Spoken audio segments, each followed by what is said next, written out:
Colina Glenville, un pueblo apartado en Vermont, vivía en una rutina tranquila, con casas bien cuidadas, calles limpias y una comunidad donde todos se conocían.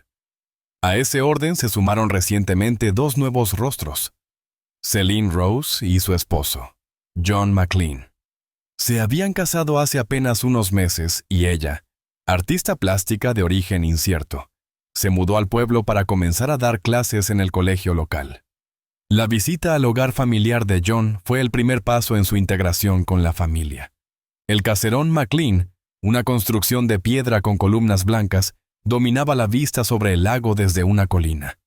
Era un símbolo del poder familiar, construido con décadas de negocios hoteleros bien manejados.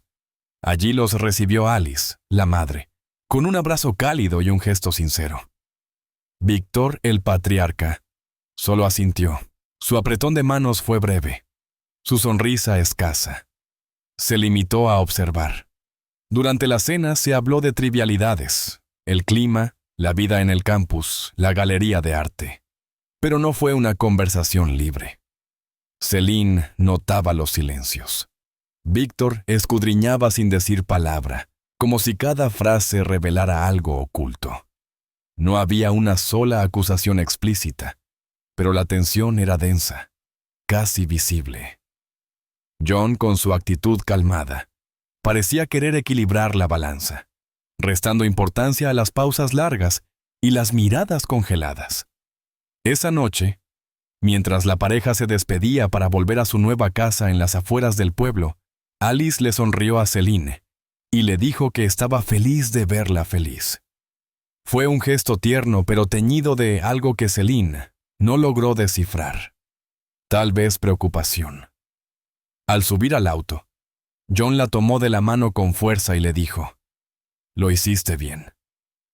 Ella solo asintió, sin apartar la vista del retrovisor, donde el caserón seguía encendido en luces cálidas, como un escenario.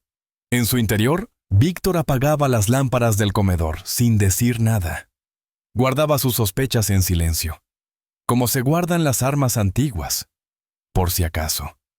Así comenzaba una historia que, en apariencia, era de amor y nuevas oportunidades, pero que ya contenía la semilla de una fractura.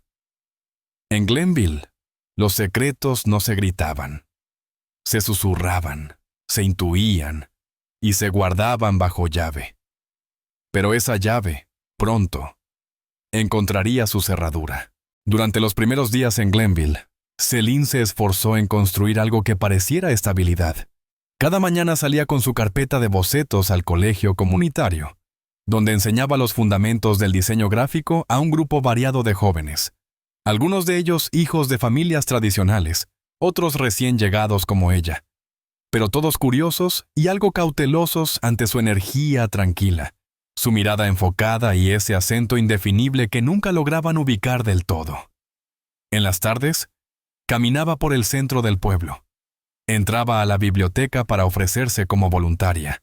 Conversaba con los dueños de tiendas locales, se inscribía en comités ciudadanos y se mostraba accesible, modesta, genuinamente interesada en pertenecer, como si de verdad estuviera dispuesta a construir una nueva vida desde los cimientos. Mientras tanto, John se sumergía cada vez más en las operaciones del negocio familiar, resolviendo temas de personal, organizando eventos en el hotel insignia de los McLean y ocupándose de reservas para el verano. Él quería creer que todo estaba bien, que su matrimonio y su familia encontrarían un punto de equilibrio con el tiempo, y aunque notaba ciertas tensiones en las conversaciones con su padre, prefería callar y concentrarse en sus tareas. Pero Víctor no descansaba en sus intuiciones. Algo en la presencia de Celine le resultaba incoherente, y como hombre acostumbrado a leer entre líneas, a detectar fisuras en lo aparente, decidió actuar sin consultar a nadie, y contrató a un investigador privado de Nueva Hampshire, con el encargo preciso de rastrear cada detalle del pasado de la mujer, que ahora llevaba su apellido. Las semanas siguientes estuvieron marcadas por un silencio engañoso, porque mientras Celine pintaba los fondos de una exposición benéfica en el centro cultural local y respondía a correos de alumnos con entusiasmo, El detective trabajaba entre bases de datos médicas, registros escolares y archivos de prensa, buscando pistas que explicaran las sombras detrás del nombre Rose. Lo que encontró fue desconcertante. No había ninguna ilegalidad evidente. Sus papeles eran auténticos, las fechas coincidían, pero los rastros previos a 5 años atrás eran borrosos, fragmentados, como si alguien hubiera limpiado el tablero con demasiado esmero. Los números de contacto antiguos estaban fuera de servicio, los perfiles sociales eliminados, las fotografías de juventud no coincidían del todo con la mujer que ahora firmaba como profesora. Víctor, al leer el informe, no compartió nada con Alice, pero guardó una copia en su despacho, debajo de los contratos del hotel, como si se tratara de un acuerdo de alto riesgo. Sin embargo, su esposa comenzaba a notar ciertos cambios en el aire, intuiciones, miradas interrumpidas, frases inconclusas. Y como todo en Glenville se filtraba más rápido de lo que podía comprobarse, pronto comenzaron los susurros en cafés, en las bancas del parque, en las reuniones del consejo escolar. Alguien comentó haber visto a una mujer muy parecida a Celine en una clínica psiquiátrica privada de Nueva Inglaterra, hacía algunos años. Alguien más habló de una antigua historia trágica con el apellido Rose involucrado. Y aunque nadie tenía pruebas ni valor para acusar en voz alta, el murmullo se fue volviendo ruido, un ruido sordo que anticipaba la tormenta. El día de la inauguración de la exposición benéfica amaneció despejado, con un cielo limpio que parecía prometer una jornada tranquila, y Celine, vestida con un conjunto azul marino que ella misma había diseñado, llegó temprano al centro cultural con las manos llenas de pinceles, carpetas, y esa mezcla de nerviosismo y entusiasmo que solo se tiene cuando algo importante está por comenzar. Saludó a los estudiantes que la esperaban con globos y afiches, dio indicaciones sobre la distribución de las obras, y trató de ignorar esa pequeña sensación de incomodidad que le rondaba el estómago desde la noche anterior.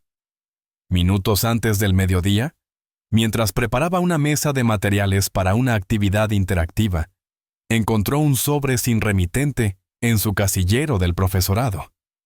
Al abrirlo, un único recorte de periódico cayó en sus manos. Una nota de hace 6 años que hablaba de un incendio en una vivienda del sur del estado, donde murieron 2 personas, y una tercera fue dada por desaparecida. Lo que hizo que se le helara la sangre no fue el hecho en sí, sino el apellido impreso en mayúsculas, Rose, aunque con iniciales distintas a las suyas actuales. Celine apretó el papel con fuerza, lo arrugó casi de forma instintiva y lo escondió en el bolsillo de su chaqueta. Luego miró a su alrededor sin mover la cabeza, con una discreción ensayada que delataba una costumbre previa de estar siempre en guardia. Ella no lo sabía, pero alguien la observaba desde el vestíbulo, una figura que no pertenecía al personal del colegio ni a los asistentes habituales de las exposiciones. Mientras tanto, Víctor McLean recibía por correo electrónico un nuevo informe del detective, uno que no dejaba espacio para ambigüedades. Celine Rose había sido registrada años atrás bajo el nombre de Kai Rose, estudiante de la Academia de Música de Hartford, declarado desaparecido poco después del incendio que ella acababa de ver en el recorte, y cuya búsqueda se había cerrado sin resultados definitivos. Para Víctor, eso ya no era solo una anomalía. Era una confirmación, una verdad revelada que explicaba su desconfianza inicial. Y esa tarde, sin esperar más, imprimió el informe y se lo entregó a su hijo en una carpeta de cuero marrón. En silencio, con un gesto firme. John, al abrirla y leer, no reaccionó como él esperaba. No gritó, no negó, no se mostró sorprendido. Simplemente asintió con la cabeza y dijo con calma contenida: «Lo sé». Esa respuesta fue una grieta que partió la relación entre padre e hijo en 2 direcciones opuestas. Porque para Víctor, el hecho de que John supiera y aceptara sin discutir equivalía a una traición directa a los valores familiares, a las reglas no escritas que regían su apellido. Mientras que para John, Era un acto de lealtad hacia la mujer con la que había decidido rehacer su vida. Días después, los primeros signos del descontento colectivo comenzaron a manifestarse. Los carteles de la exposición fueron vandalizados con manchas de pintura y frases insinuantes. Alguien envió una queja anónima al director del colegio cuestionando la idoneidad moral de Celine como profesora, y se multiplicaron los correos electrónicos con reclamos vagos pero insistentes sobre su presencia en la institución. Lo que antes era un asunto privado, ahora se desbordaba hacia la esfera pública. Y Glenville, sin decirlo abiertamente, comenzaba a preparar el terreno para un juicio social. Laura Miller, recién llegada al departamento de policía de Glenville, con el entusiasmo templado de quien ha visto suficiente mundo para desconfiar de las primeras impresiones, comenzó su primer mes de servicio con un ritmo metódico, organizando archivos, revisando denuncias archivadas y anotando patrones que a otros les parecían insignificantes, hasta que un conjunto de mensajes captó su atención. Eran notas breves, todas enviadas desde distintas direcciones electrónicas, pero con una estructura parecida, un tono similar y una obsesión compartida. Advertencias sobre una profesora del colegio, acusaciones vagas sobre identidades falsas, insinuaciones que apuntaban a una amenaza velada que nadie se atrevía a nombrar en voz alta.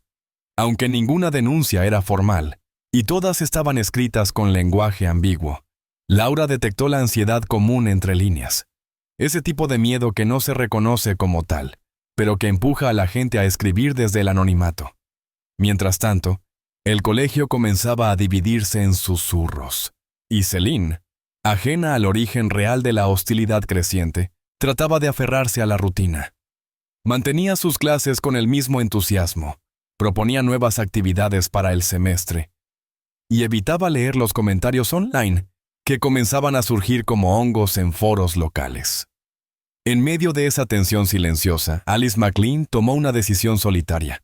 Invitó a Celine a caminar por el sendero junto al lago, sin motivo claro, solo con la excusa de un paseo de mediodía, y en esa caminata, lejos de los ojos inquisitivos del pueblo y de la rigidez del entorno familiar, le hizo preguntas sencillas.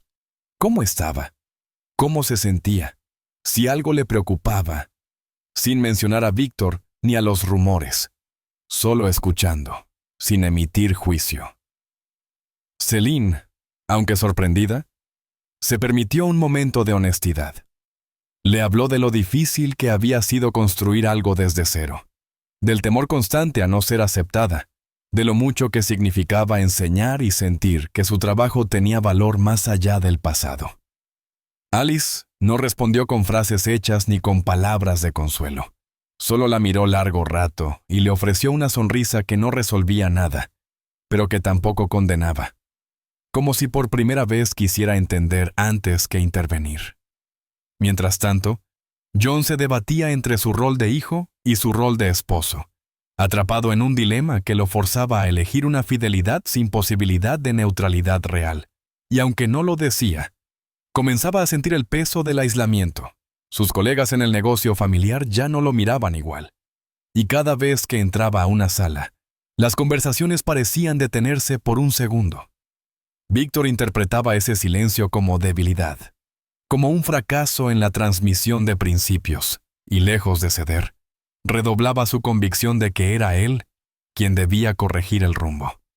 Laura, desde su escritorio lleno de notas dispersas, empezó a dibujar un mapa no geográfico, sino emocional, donde los hilos de esta historia convergían en un punto peligroso. Una familia poderosa, una figura cuestionada, una comunidad polarizada y un clima general de anticipación tensa, como si todos esperaran algo que aún no sabían nombrar, pero que ya sentían cerca. El viernes amaneció con una calma engañosa, de esas que preceden a los eventos que cambian el curso de las cosas sin necesidad de anunciarse. Y mientras el pueblo comenzaba su rutina entre cafés humeantes y portones que se abrían con el sonido familiar del metal, Víctor McLean recibió un paquete sellado, entregado en mano por un mensajero silencioso que evitó el contacto visual, como si supiera que lo que llevaba no era solo información, sino pólvora cuidadosamente comprimida. Dentro del sobre, El informe final del detective privado contenía pruebas obtenidas de manera claramente ilegal, copias de registros médicos confidenciales que confirmaban que Celine, antes de ser Celine, había sido Kai Rose, y que en el pasado había pasado por un proceso de afirmación de género que, aunque legal, para Víctor representaba una afrenta moral y un riesgo directo para la imagen de su familia.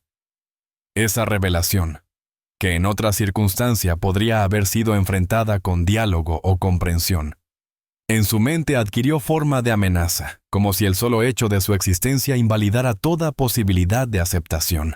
Y sin consultar a nadie, archivó el informe en su caja fuerte, no por prudencia sino por cálculo, como quien prepara un movimiento inevitable. Esa misma mañana, Celine recibió un correo de la dirección del colegio en el que se le notificaba su desvinculación inmediata, sin explicación detallada, solo con una referencia genérica a preocupaciones institucionales. Y aunque intentó comunicarse con el director, no obtuvo respuesta. Su tarjeta de acceso al campus fue desactivada, su correo institucional cerrado. Y los alumnos, que la esperaban para una entrega final, fueron informados de que el curso sería reasignado sin más detalles. Confundida y humillada, llamó a John, que salió del trabajo a toda prisa y llegó a casa con la rabia contenida apenas detrás de los ojos. No entendía cómo ni cuándo se había tomado esa decisión, pero en su interior comenzaba a sospechar que su padre había movido hilos invisibles para forzar la caída. Esa noche, el enfrentamiento fue inevitable. John irrumpió en el despacho de Víctor sin anunciarse, lanzó las carpetas sobre la mesa y exigió una explicación. Pero lo que recibió fue una serie de frases frías, cuidadosamente formuladas, que hablaban de legado, de reputación, de proteger lo construido con tanto esfuerzo, como si Celine fuera un error de cálculo más que una persona.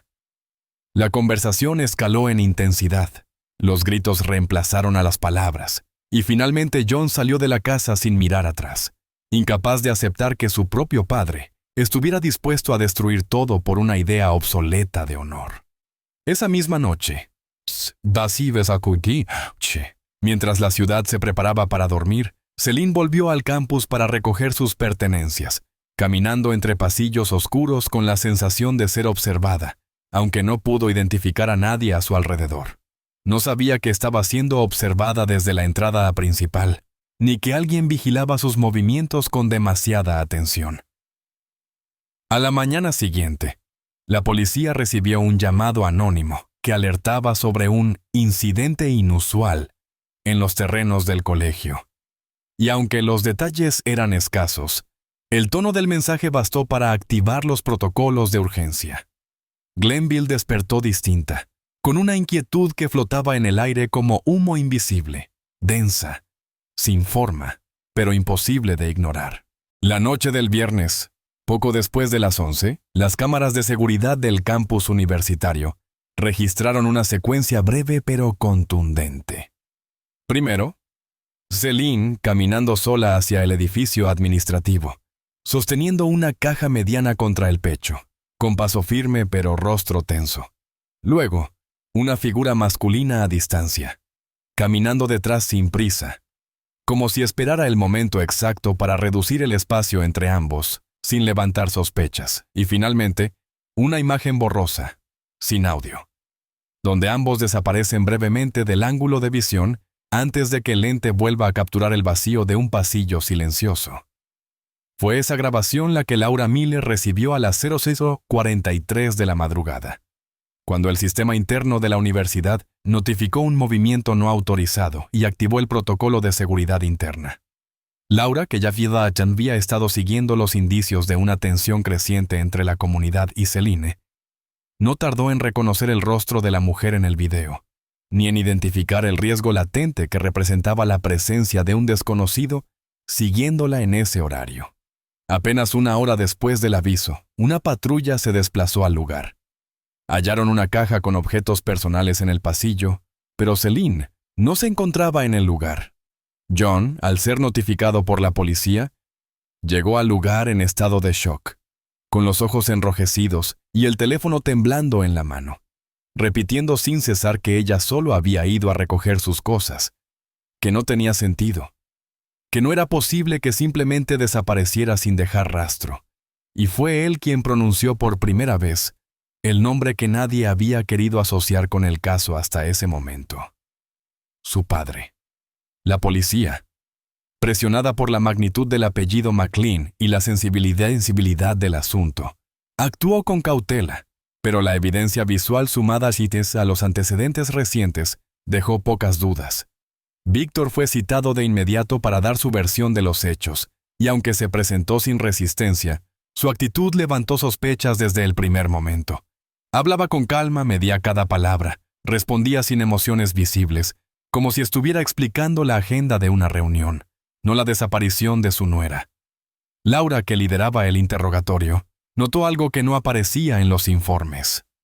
Una ausencia total de afecto, una forma casi clínica de referirse a Celine como la esposa de John, sin nombre, sin rostro, sin identidad propia, y entendió que no se trataba de un conflicto familiar más, sino de una colisión entre mundos opuestos, entre una idea fija de lo correcto y la realidad cambiante que ese hombre se negaba a aceptar.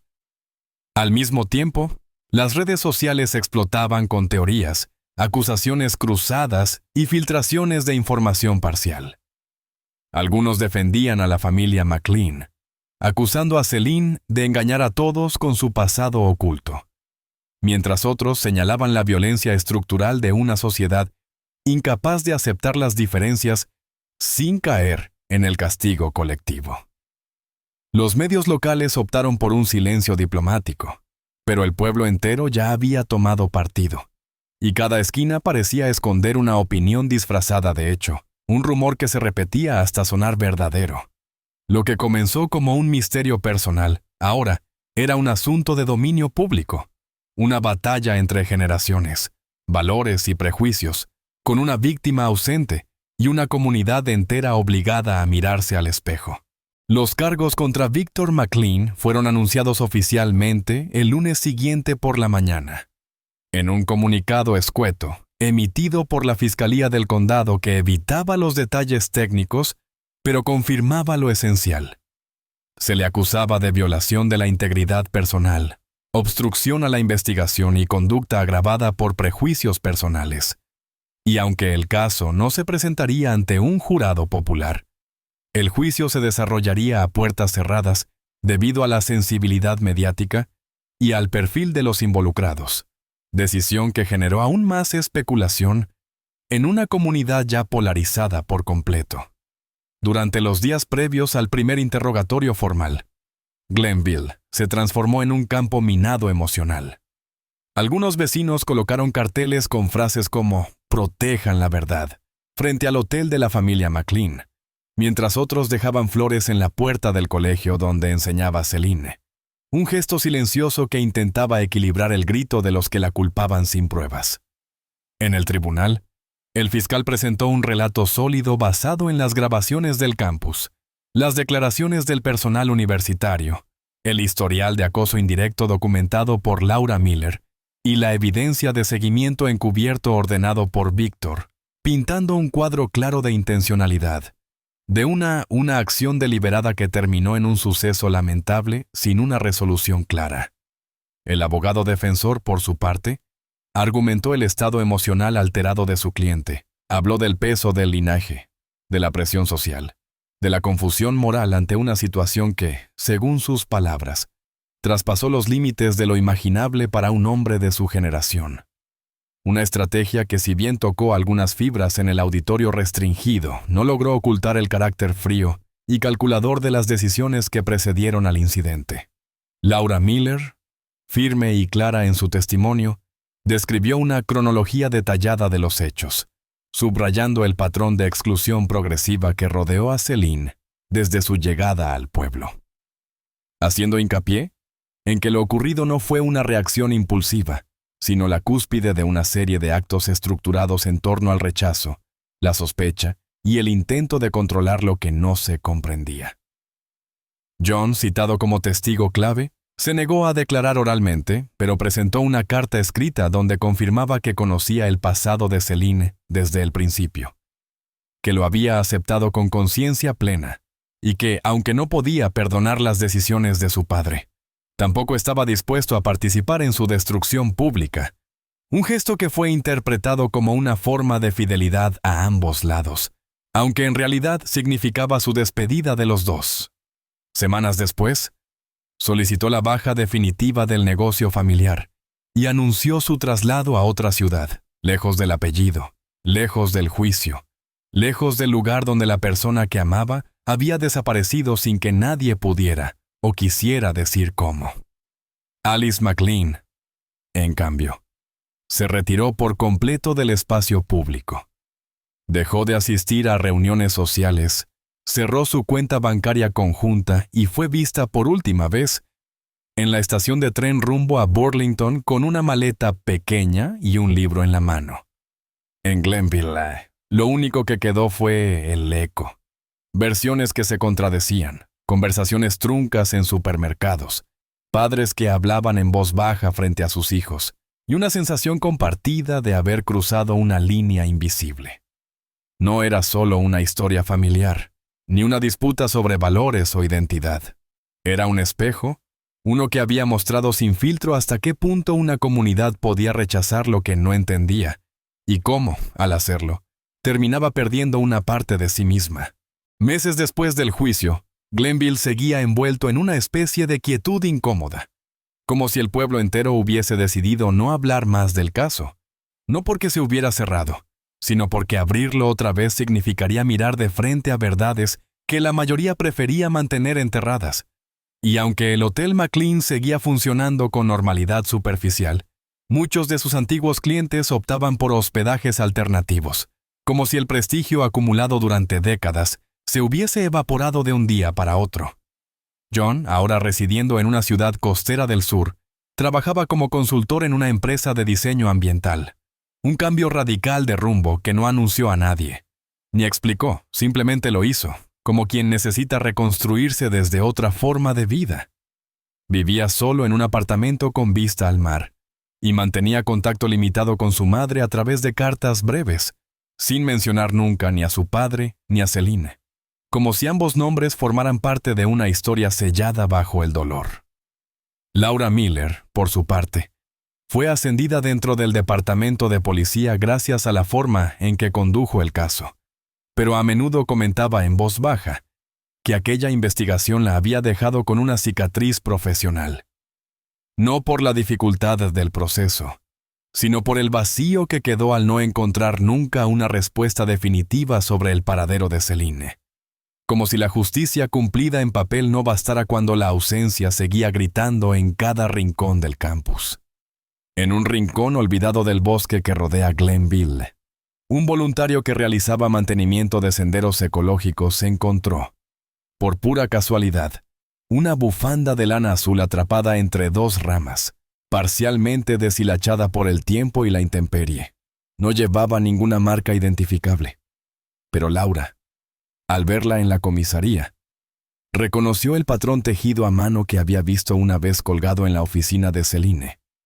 Y aunque el hallazgo no ofrecía respuestas concluyentes, reactivó la teoría de que su desaparición no fue tan instantánea como se creyó en un inicio.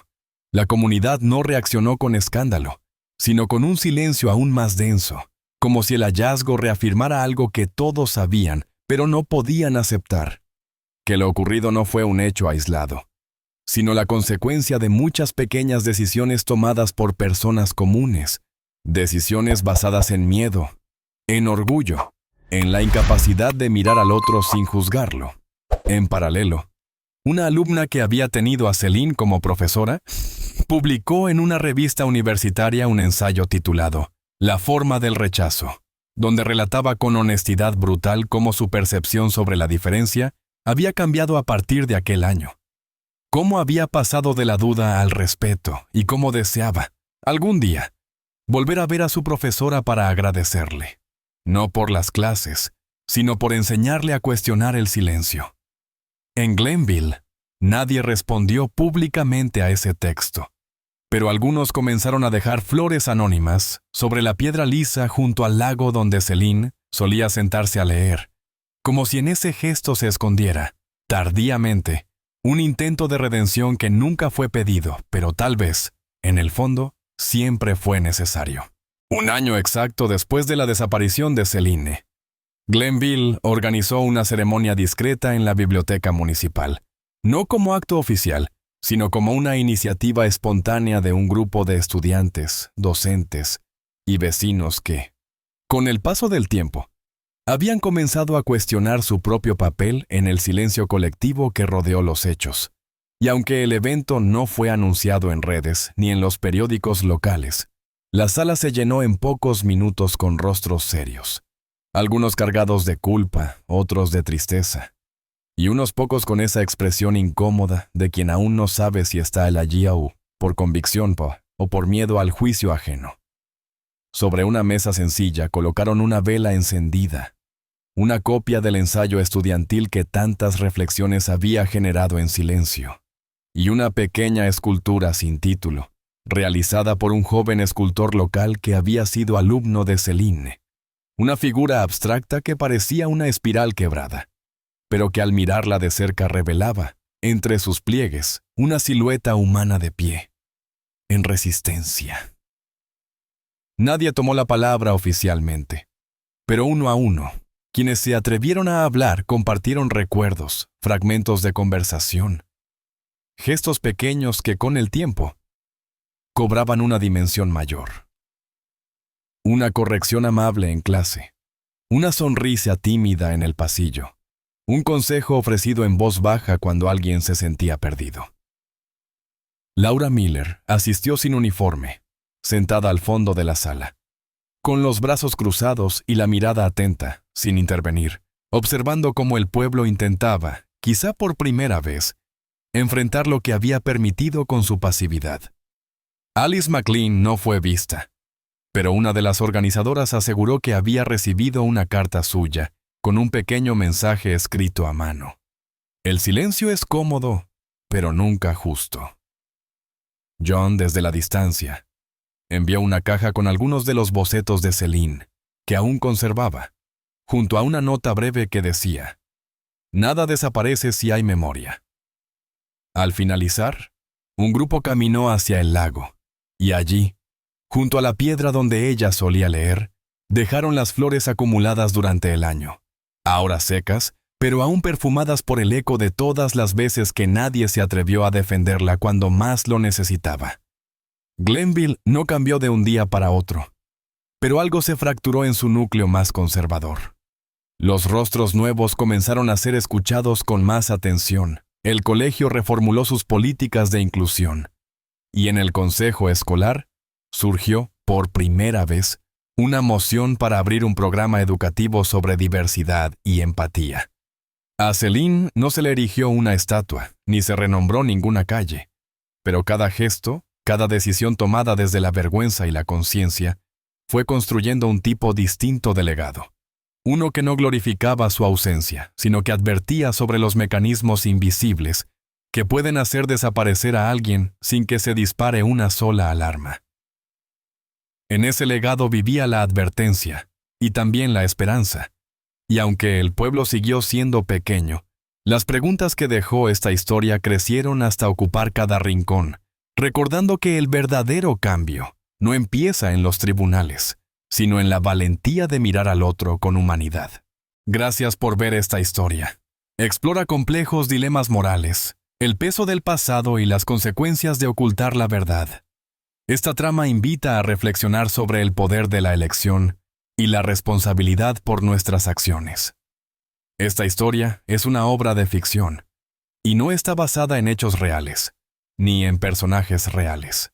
Su propósito es generar reflexión sobre cuestiones morales y éticas, y no justificar ni aprobar las acciones de los personajes. No apoyamos ni justificamos las acciones del protagonista, en particular sus intentos de ocultar la verdad y evadir la responsabilidad.